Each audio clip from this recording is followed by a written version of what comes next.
The following program is being brought to you on the Voice America Variety Channel. For more information about our network and to check out additional show hosts and topics of interest, please visit voiceamericavariety.com. The Voice America Talk Radio Network is the worldwide leader in live Internet talk radio. Visit voiceamerica.com. The views and ideas expressed on the following program are strictly those of the hosts or guests and do not necessarily reflect the views and ideas held by the Voice America Talk Radio Network, its staff, and management.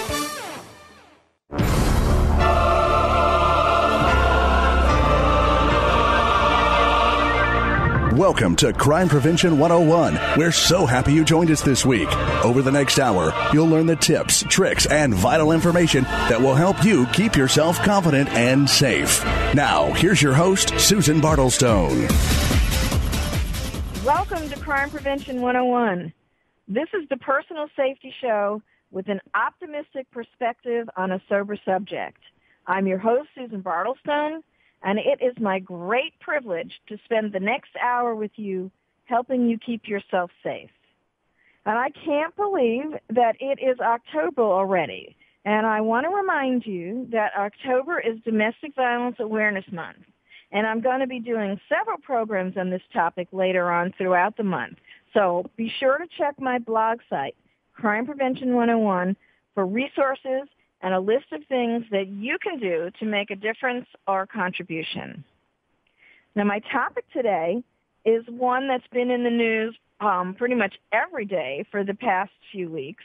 By now, I'm sure that everyone has heard about the Jaycee Dugard case in California, where an 11-year-old girl was abducted and forced to live in the backyard of her abductors, Philip and Nancy Garrido, let us not forget the wife in this, in a series of ramshackle tents and shacks, even bearing him 2 children.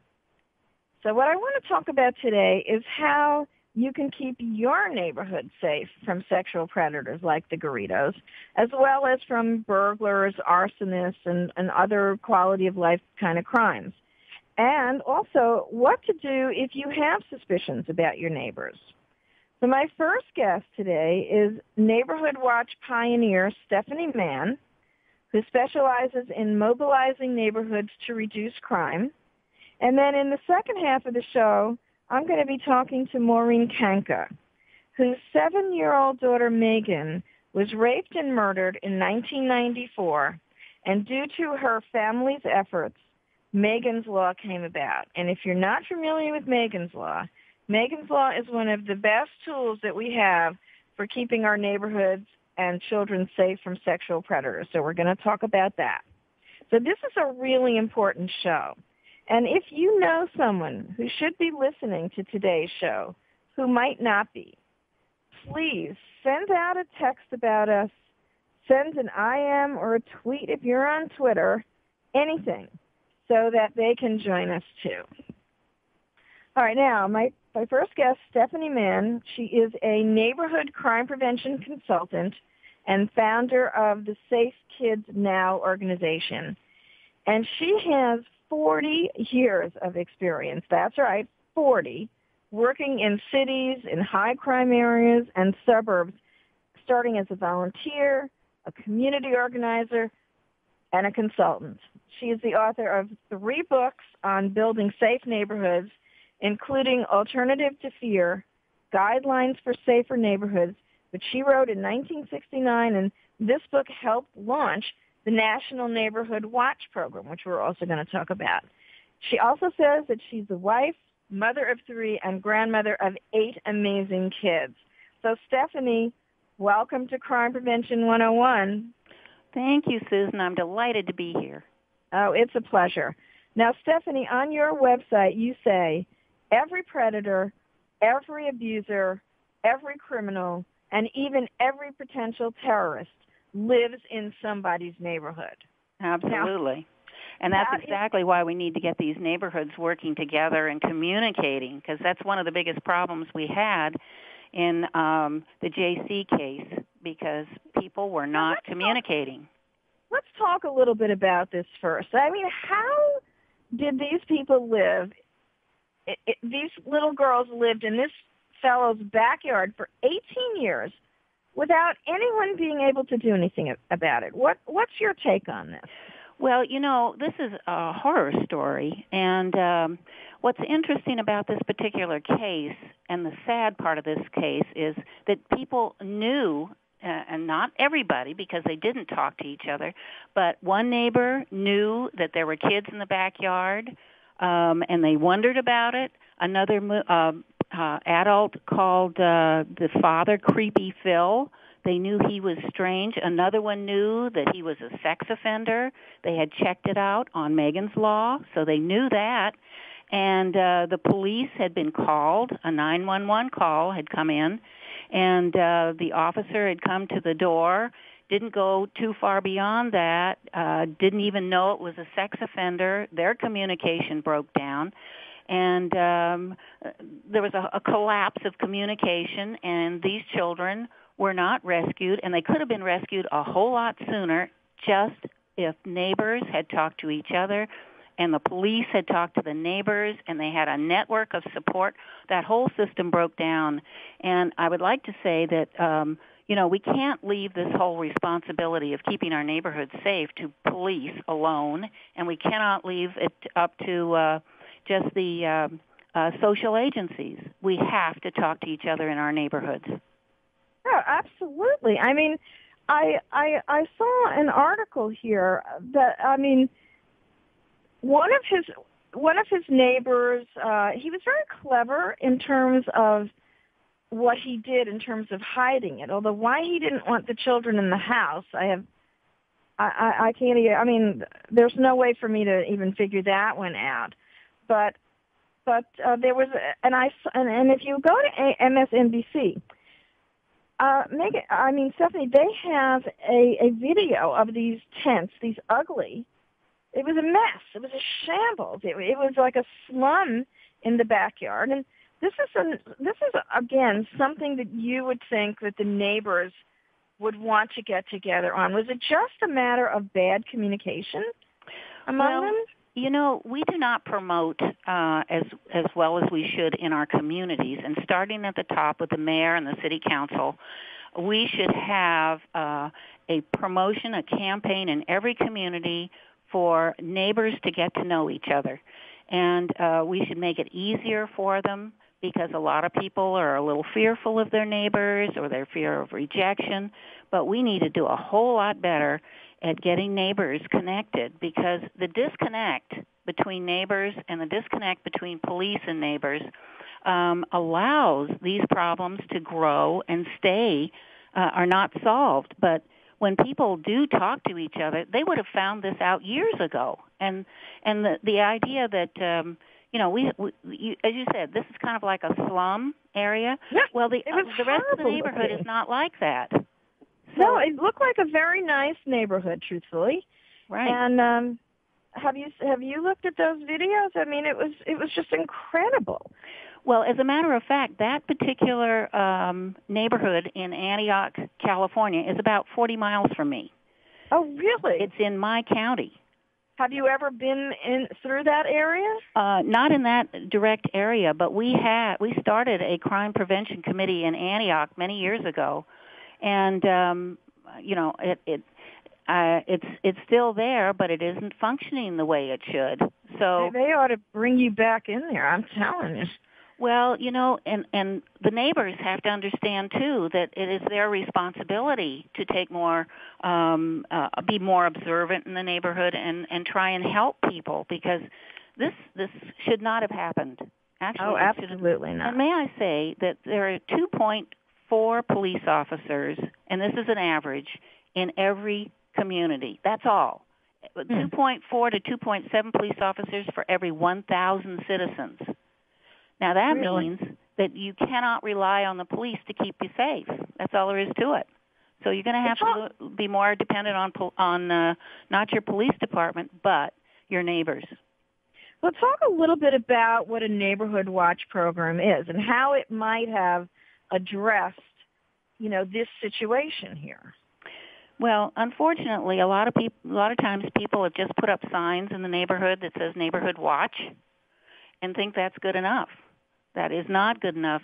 The idea of the word neighborhood watch sounds passive, as if, oh, we'll just kind of watch out and, if we see anything, we'll report it.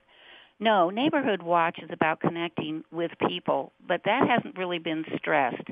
When we started 40 years ago, and actually Alternative to Fear was written in 1975 after we had worked on creating a safe community.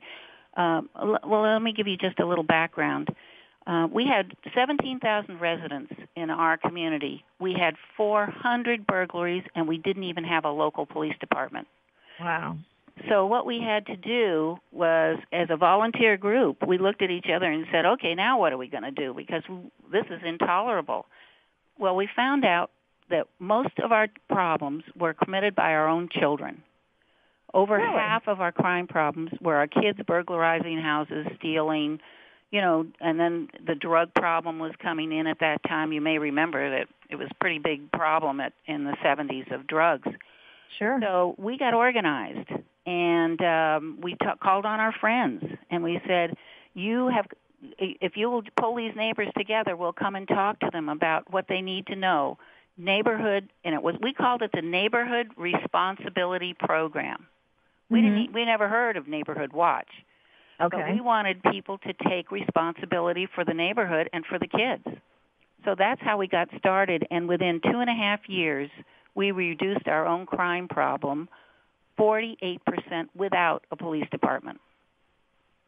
That's fantastic, and that's extremely impressive. And I think with the technology today, your Neighborhood Watch would probably have known about this fellow being a sex offender.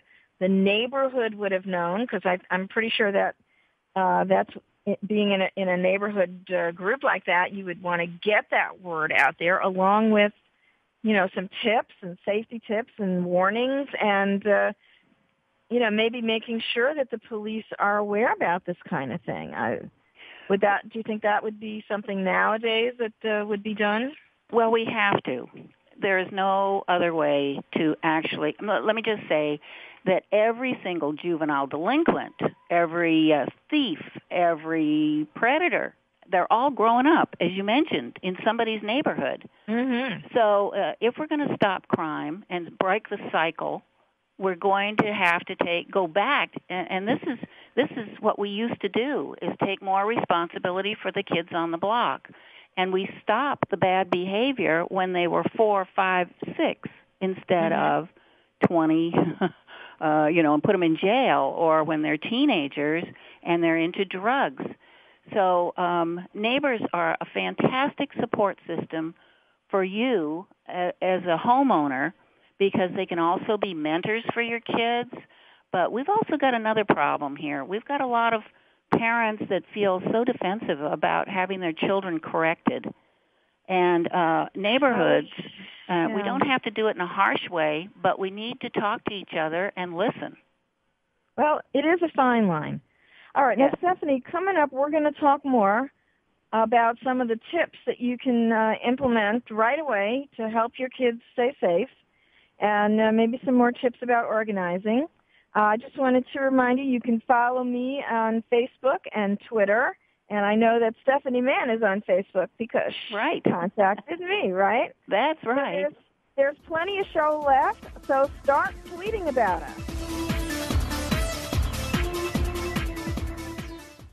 Ask the experts. Call toll-free right now, 1-866-472-5787.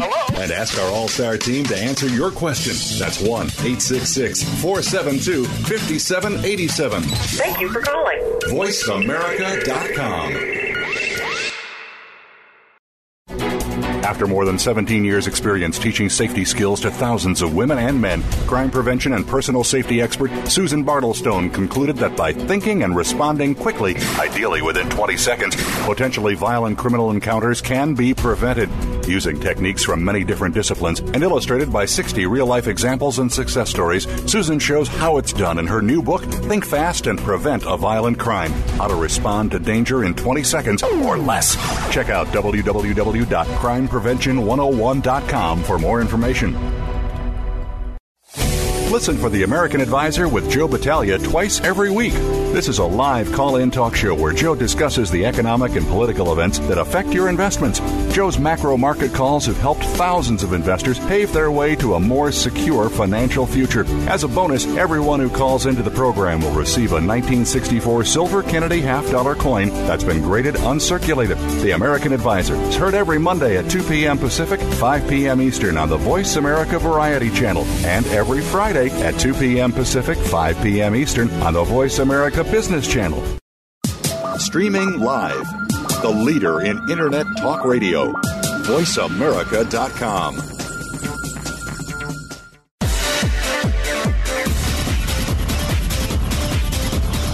You're listening to Crime Prevention 101 with Susan Bartelstone. We invite you to share your stories, tips, or suggestions for topics you'd like us to cover, and Susan will address some of these on future shows. Send your story or idea to solutions@fightsafe.com. That email address again is solutions@fightsafe.com. Now back to Crime Prevention 101 with Susan Bartelstone. Hi, it's Susan Bartelstone here. And I'm speaking with Neighborhood Safety Specialist Stephanie Mann. And you can find out more information about her programs and her wonderful books on her website, safekidsnow.com. And you can also sign up for her newsletter there, and that's actually how I found out about her. And if you would like to email her with any of your questions about what you might be able to do in your own neighborhood, her email is safeneighborhoods@gmail.com. And we're gonna pick up our discussion in just a second, but first, I have just got to tell you about My Mobile Witness. Now, this is a free service that transforms your camera cell phone into a personal safety device.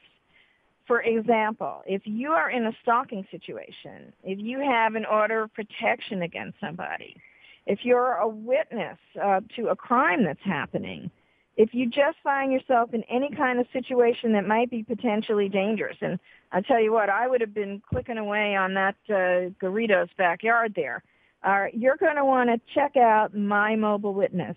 And special offers are available for colleges and universities. So go to mymobilewitness.com, and it's MOBILE, mymobilewitness.com, for more information. All right, Stephanie. I'm so glad you mentioned that Mobile Witness, because I have an iPhone, and that is an amazing piece of equipment. Mm-hmm. And to turn around and take pictures of suspicious activities or anything else is a fantastic asset for anyone. Absolutely, and I think it's essential for any kind of neighborhood organization as well. It's one of the best the tools you have to keep a record. And what My Mobile Witness does, which I particularly really like this setup, you can send the picture and it gets time-stamped and dated to a digital vault, so no one can take it out of your phone except law enforcement, and it's there no matter what. And and you can even text. I saw the Garridos doing this and this on such and such a date, and you have a record of anything that you want to keep track about, that you want to interest the police in, or whatever it might be. So this is a very good device in terms of crime prevention and neighborhood safety. You bet. Now, you got a lot of tips for us. Give us a couple of myths about crime that will put a family in danger, and then a couple of tips for parents about their kids, because we don't want any more Jaycee Dugard cases here. No, we certainly do not. And the number one myth is, I think, and I've seen it for years, is the police can protect you from crime. That they react to crime, and it is citizen involvement that prevents crime from happening in the first place. Mm-hmm. So if people had been involved in the Garrido neighborhood in what was going on and observant and taken pictures, reported it, that case would have been solved years ago. So that's the number one myth, that the police can do it. They can't, and they really need your support if they are going to be effective. They, as I say, react. You prevent. Mm-hmm. So that's one Good tip. point. Well, that's one myth. Another myth is that most people feel powerless. You are not powerless. Oh, my goodness. I don't know how many times I've said to people, you have amazing power to change this community. We were a group of 10 people that changed a community of 17,000. I mean, that is amazing. I mean, that is what's amazing about it is that people don't see their own power. We have the power to, if we don't want to change the whole community, goodness, we can certainly change that neighborhood. We can make it safe. And another myth about that is that we are, I see so many people say, well, it's hopeless. It's a bad situation. No, it's not. The reality is what you believe. If you believe this neighborhood can change, you can do it. And do not get discouraged from rejection, because I've had people say to me, well, I knocked on so-and-so's door, and they weren't very nice, and they weren't courteous, and they wouldn't get involved. That's okay. What happens? Well, we have block parties in our neighborhood. Mm-hmm. Most of the people didn't show up the first year. They just don't. They kind of shy away. But over the years, we'd have a 4th of July party or a block party or have guests over at Christmas. Gradually, everybody kind of incorporated themselves. And yes, we do have a couple of different kind of neighbors that don't want to be involved, and that's okay. You don't need everyone to create a safe neighborhood. That's a good point. And will this work as well because I know it's in your bio, you've worked in high crime urban areas. Right. I'm in New York City, and we're not the high crime area that we were, but there certainly, of course, is crime. But we're also notoriously grumpy. We don't want to know our neighbors. How would you address something like that? I mean, I don't even know if you could get 10 people in New York City. Well, let me tell you something that I'm working on now. I'm creating a new book. It's called The Good Neighbor Guide. And what we're doing is working with the churches in the inner city and civic groups. For example, in Oakland, California, which is I think it's number 5 in the list of the 10 most dangerous cities. Really? Oakland? Oakland, California. And there are 463 churches in Oakland. That's just the churches. Oh, good point. Yeah, and if each church would adopt one block, just one block, the block around their church, it would not only protect themselves, from graffiti, from vandalism, from people coming in and stealing. You'd involve the neighbors to protect the church, but the church can become a resource to help the neighbors. And any other religious institution, because that is one place where we are not afraid to say hello and get to know our, fellow worshipers. I think that's an amazing idea to maybe start in that area. Because then you have a built-in support group right there, and you don't have to preach to people that this is about just caring about a neighborhood. So people from the church can just go, or the synagogue, or the temple, or whatever, or a civic group can go out and start talking to the neighbors. You'd be surprised how grateful people are. I have gone door to door. Oh, my goodness, now for 35 years, I guess, more than that. And people are so, I was hoping somebody would, reach out, that kind of attitude. And we ask just a couple of questions. Have you been a victim of crime? Might be one question. What is your biggest concern in our neighborhood? And then, will you help? Now, the ones that say, yeah, I can help, I can do something, pull them together as a group, and there you've got your planning committee. Now, I know in my area that the Neighborhood Watch programs are under the police auspices. Is that true across the nation? I mean, the police will encourage and will help you and give you focal point and literature and all kinds of things. Is that just here, or is that everywhere? No, that's in many areas, and it's kind of evolved over the years. at first, back in the 70s, they tried to do it all.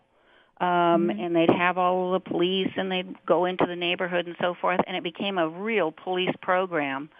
I am suggesting that people take responsibility of their neighborhood first, and then invite the police to come and make a presentation.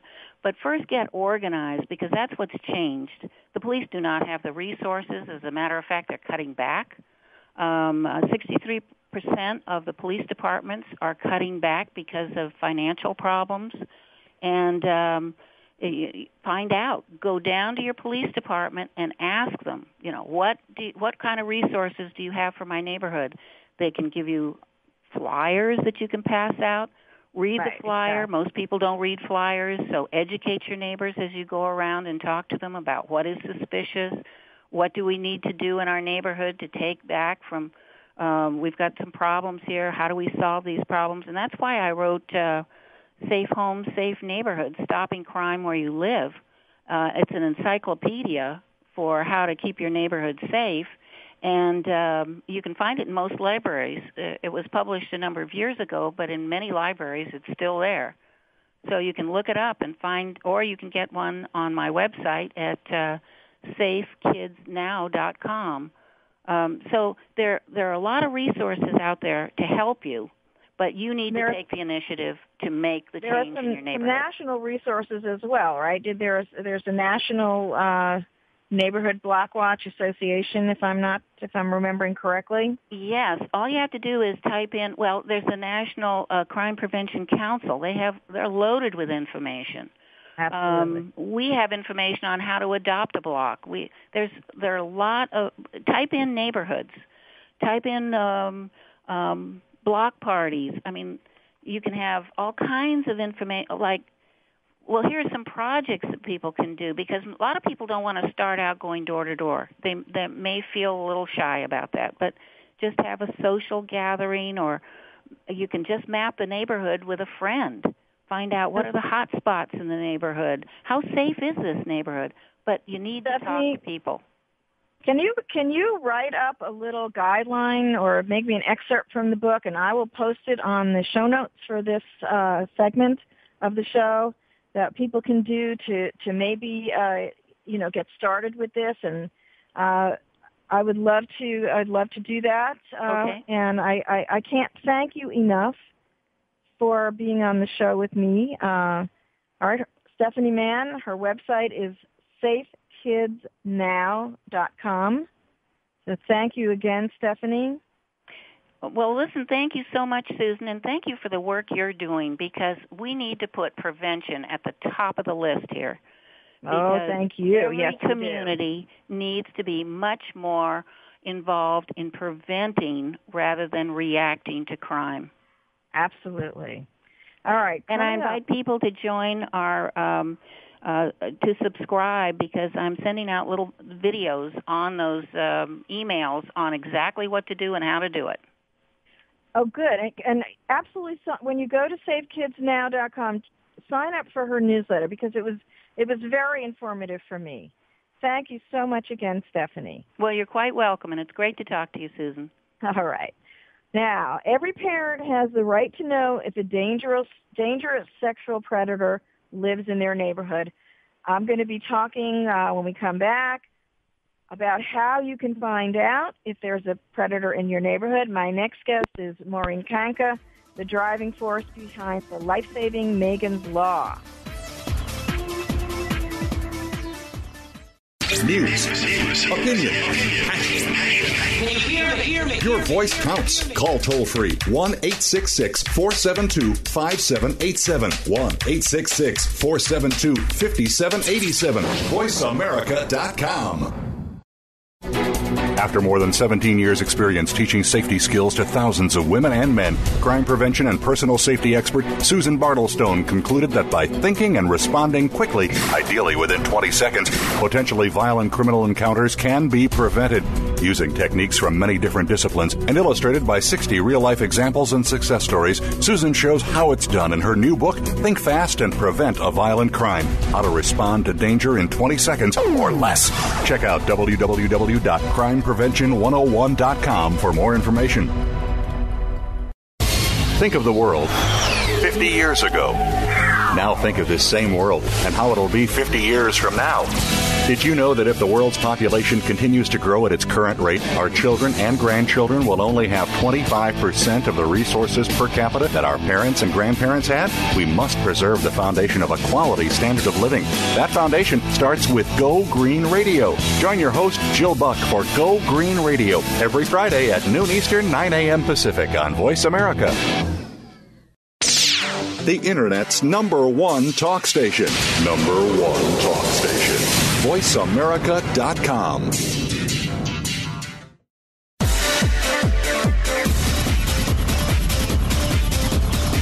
You're listening to Crime Prevention 101 with Susan Bartelstone. We invite you to share your stories, tips, or suggestions for topics you'd like us to cover, and Susan will address some of these on future shows. Send your story or idea to solutions@fightsafe.com. That email address again is solutions@fightsafe.com. Now back to Crime Prevention 101 with Susan Bartelstone. Hey, welcome back. And if you're just tuning in, we've been talking about the Jaycee Dugard case, and my next guest is Maureen Kanka from the Megan Nicole Kanka Foundation, and we'll be talking about how Megan's Law can alert you to potential danger in your area. And just a quick reminder, join us online at crimeprevention101.com, where you can get more information about my wonderful guests and show topics. You can listen to the show as a podcast there. You can also get on my mailing list or sign up to receive the show as a podcast. Now, Richard and Maureen Kanka and their 3 children lived for 15 years in a quiet suburban town, Hamilton, New Jersey, not too far from where I am, really. On July 29, 1994, their lives shattered forever when their 7-year-old daughter, Megan, was lured into a neighbor's home on the pretense of seeing his puppy, which is a very common lure. Shortly after, about 30 yards from her front doorstep, Megan Kanka was raped and murdered. And the murderer of their daughter was a convicted sex offender who had been living right across the street from them, completely unknown to them. The result of this tragedy was a nationwide law which was signed into being May 17, 1996 by President Clinton. It's called Megan's Law. It's named after her daughter, and it mandates that every state in the country notify the public when dangerous sexual offenders are residing in their area. I'm going to find out today how this works a little bit. Megan, welcome to Crime Prevention 101. Thank you, Susan, and it's Maureen. Oh, sorry, that's Maureen, okay. right? That's I okay. apologize. Nope, that's. I have no problem with that. Right. Maureen, you said on your website we knew nothing about him. If we had been aware of his record, my daughter would be alive today. That's very true. One thing I'd like to point out, when you were doing the intro on what happened with Megan, he was a twice convicted pedophile. Maybe was his 3rd victim. So this isn't somebody who just started out sexually abusing children. He had a record, which most of them do, and he had been in jail before. We had no knowledge that he was a convicted pedophile, and there were also 2 other men residing in the home with him that were also convicted pedophiles. Really? And it wasn't until she disappeared and the police started their investigation, and, when they started focusing, asking questions, that's when they started focusing on that house and learned that there were 3 pedophiles living across the street. That whenever I hear stories like that, I mean, it just makes my skin crawl. And earlier in the show, we were talking about Philip and Nancy Garrido, and Philip Garrido was also a convicted Correct. sexual offender. What's your take? You must be getting a lot of questions about this particular case. Well, not only, a convicted offender, he was on parole. I mean, right. He was under the parole board's jurisdiction. I mean, this case, I think what this case shows is, first off, a tremendous lack of doing their job on the parts of the state and their law enforcement. Somebody definitely dropped the ball.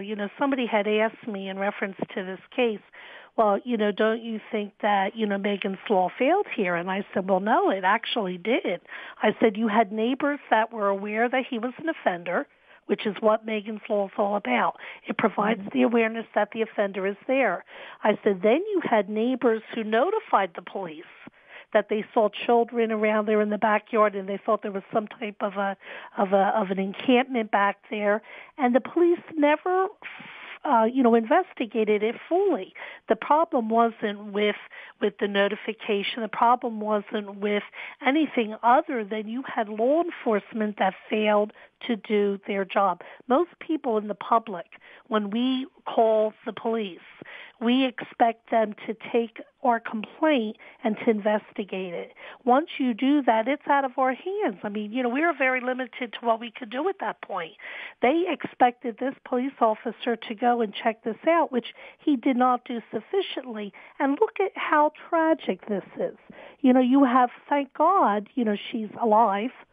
She's a grown woman now, a grown woman who was sexually abused for years, had children with an offender for years, and you can only imagine what the psychological ramifications are with all of that. Now, believe me, what they're going through, most of us can't even begin to imagine. Susan, that's the other part of this. I really believe. I don't think, and I do. No excuse by any way for the police in this case.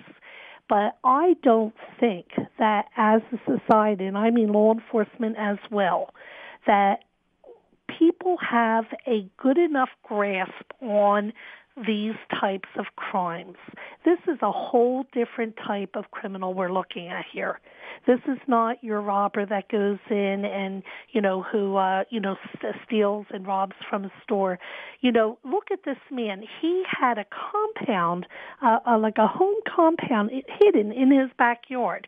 How crazy is that? And how many times have we seen where there have been offenders in the past who have had secret rooms and kept people as slaves, sex slaves, in their basements?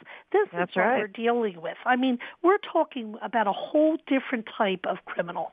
And I don't think that most people in the public can ever, and including law enforcement, unless they are really trained in this area, can fully comprehend that. I really don't. Even though the people knew he was nutty, they dismissed everything. Well, you had somebody under parole. He was under parole, and I believe he also had the bracelet. He had the GPS bracelet on his leg, if I'm not mistaken. My God, I mean, you can't get better secured than that. And what that shows is a total failure from the law enforcement end of it. And I think what that screams is that, that if we're going to have law enforcement monitoring and watching these people, they have to be very equipped and they have to be very educated so they know exactly what they're supposed to be doing. And I also read somewhere that Philip Garrido had apparently avoided sex offender registration for about 8 years after he abducted Jaycee Dugard. And I want to talk a little bit about that, about sex offender registration and about how Megan's law works in that. Well, as far as like the sex offender registration part of it, when the law was put into place, what it did was it required states to notify the public of dangerous sex offenders, and that was, all around the country.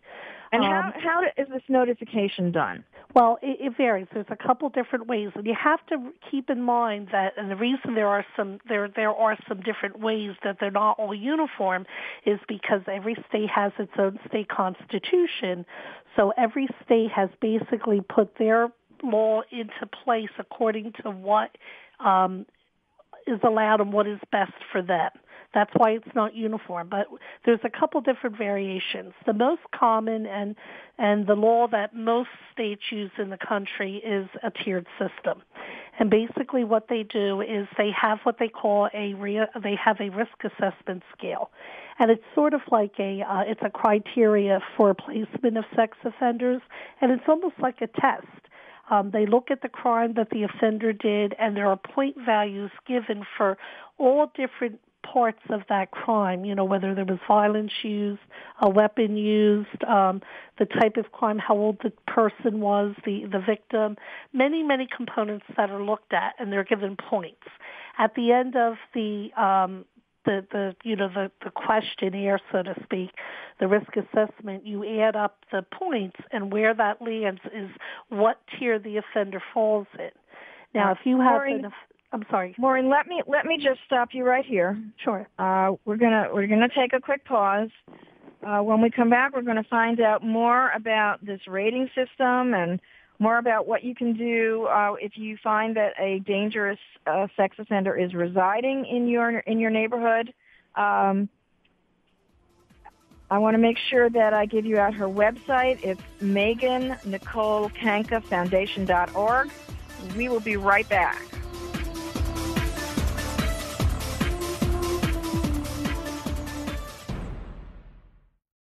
Ask the experts. Call toll-free right now, 1-866-472-5787.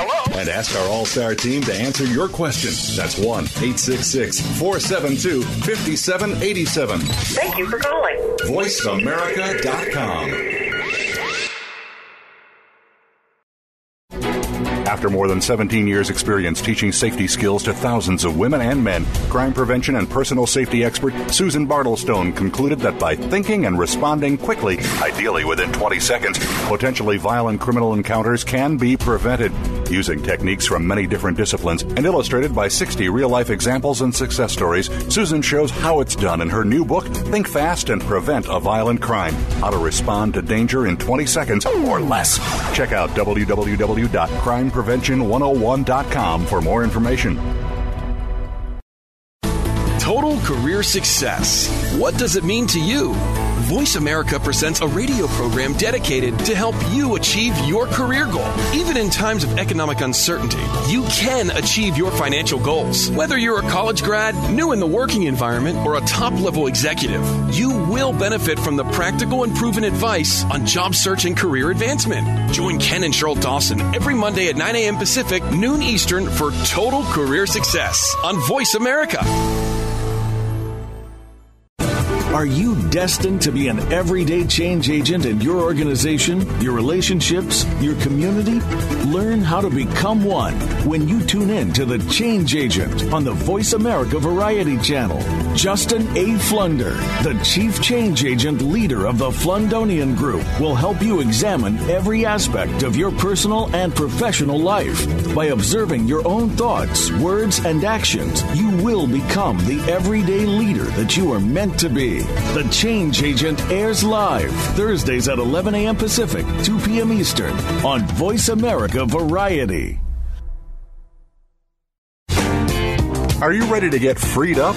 Join Dr. Jennifer Freed, one of America's leading psychological thinkers, for a groundbreaking program with fascinating guests and full participation from you. Freed Up will explore topics like liberation in long-term relationships, parenting in the 21st century, comfort in stressful times, and much more. Tune in to Freed Up every Wednesday morning at 8 a.m. Pacific Time, 11 a.m. Eastern Time on the Voice America Variety Channel, and wake up to the heartbeat of your life. Stimulating talk. It gets those synapses in the brain firing really fast. All the time. The #1 Internet talk station where your opinion counts. VoiceAmerica.com.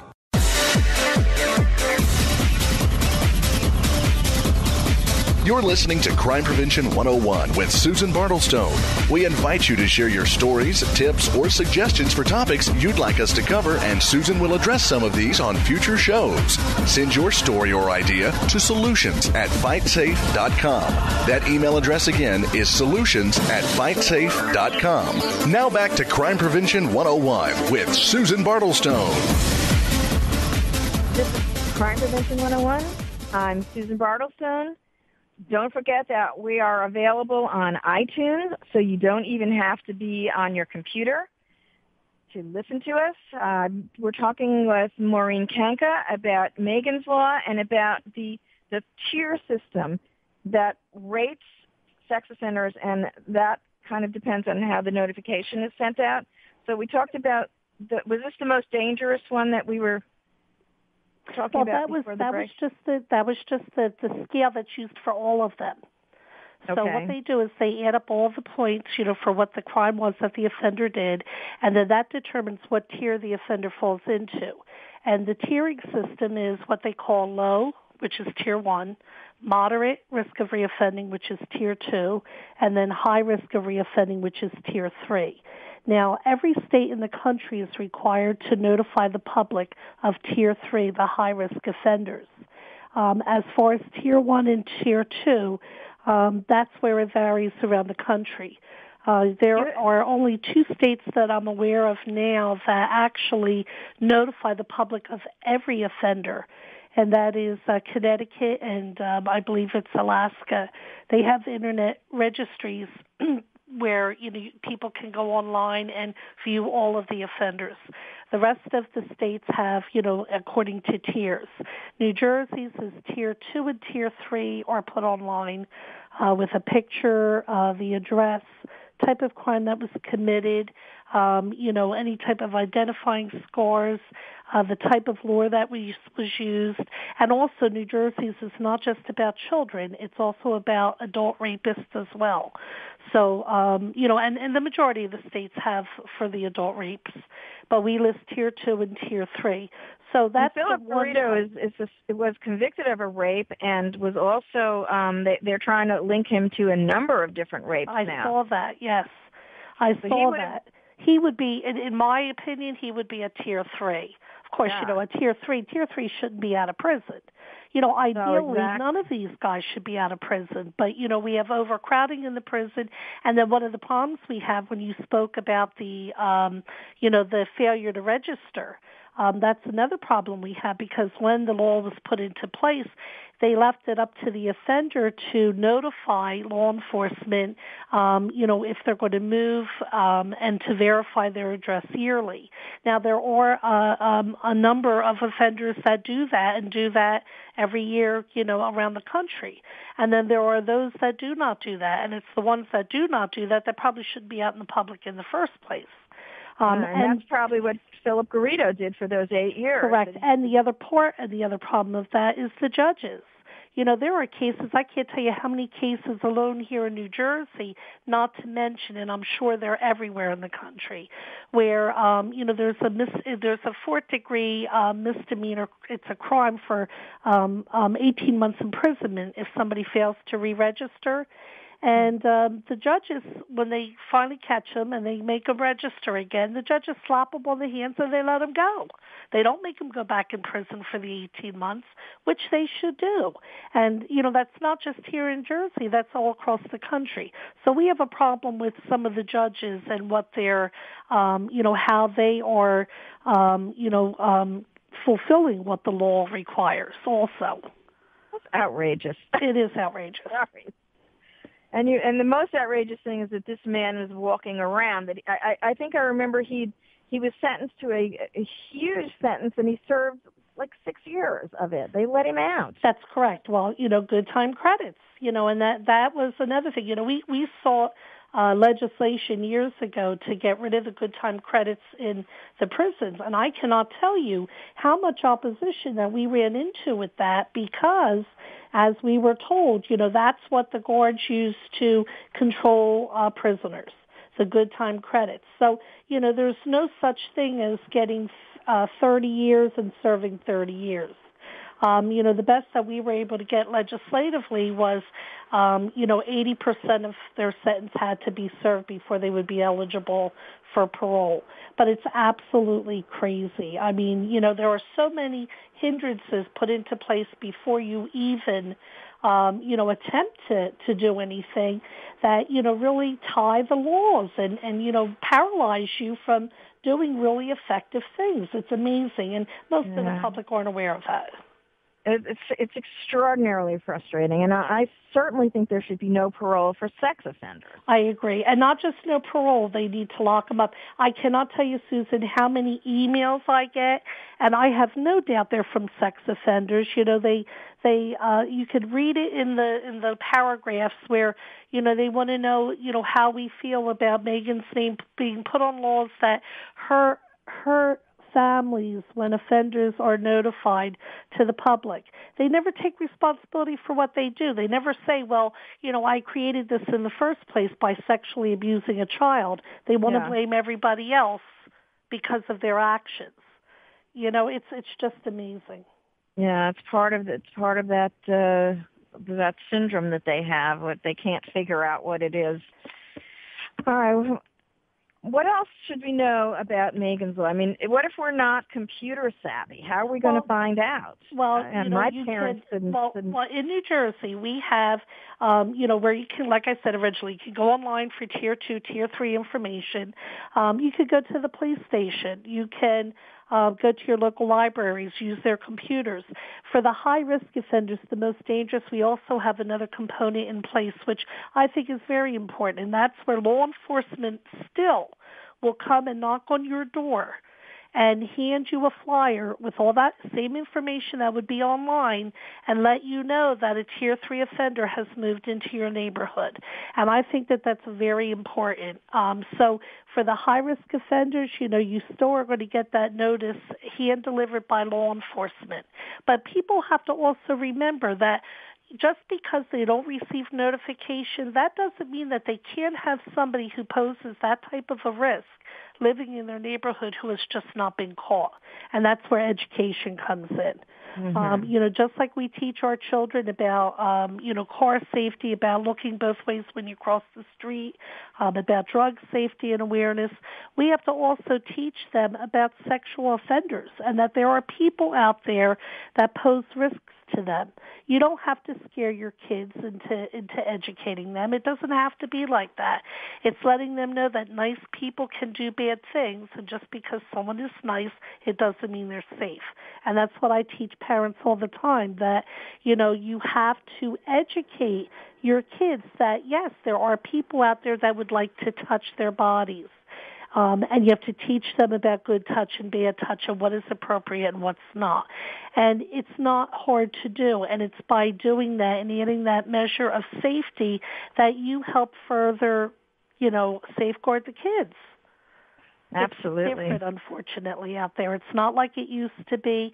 We have created a very high awareness, and it's time that we educate and make the parents teach their kids about this and let them know that there's nothing that the child did wrong. We're bringing it out of the closet. It's that dirty, dark little secret everybody kept in the closet. And you know what? We're bringing it out. We're letting the victims know they have nothing to be ashamed of, and we're putting the blame where it belongs, and that's with the offender.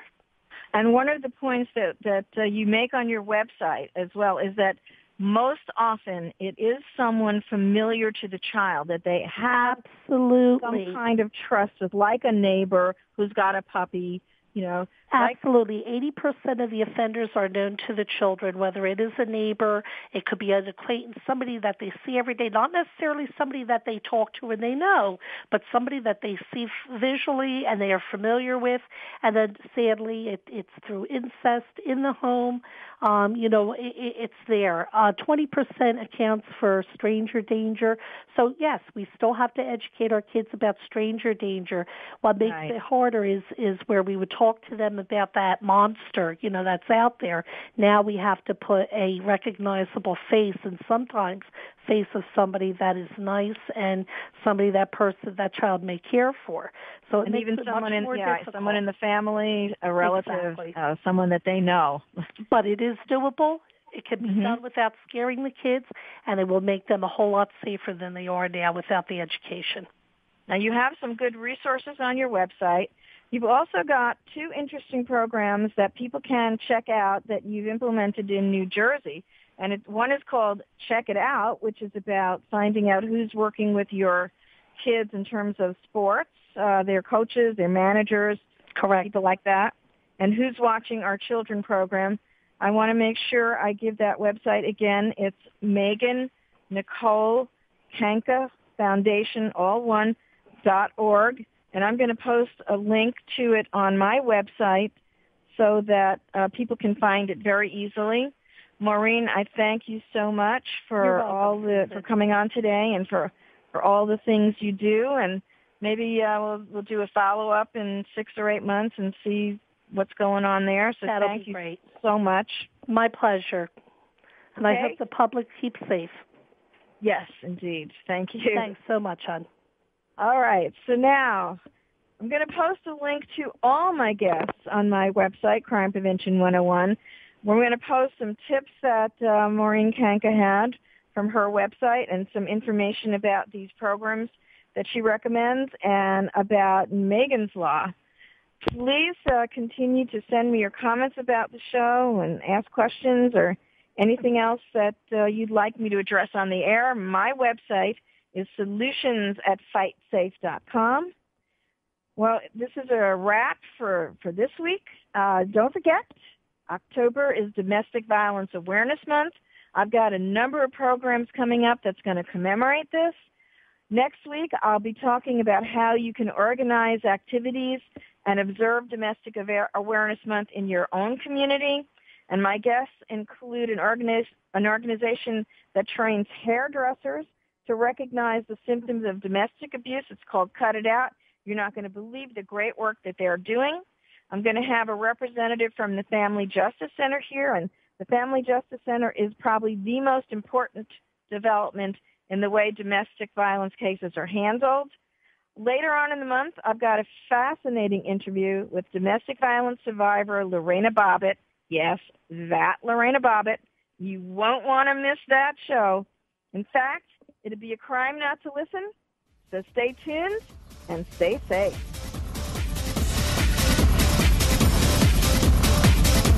We hope you got some useful information and inspiration this week on Crime Prevention 101. Susan Bartelstone invites you to join us again next Thursday at 5 p.m. Pacific at 8 p.m. Eastern Time here on Voice America. If you want to learn more about Susan's guest, sign up for her newsletter, or find out about upcoming teleseminars and workshops, go to www.crimeprevention101.com today. Have a great week and a safe week.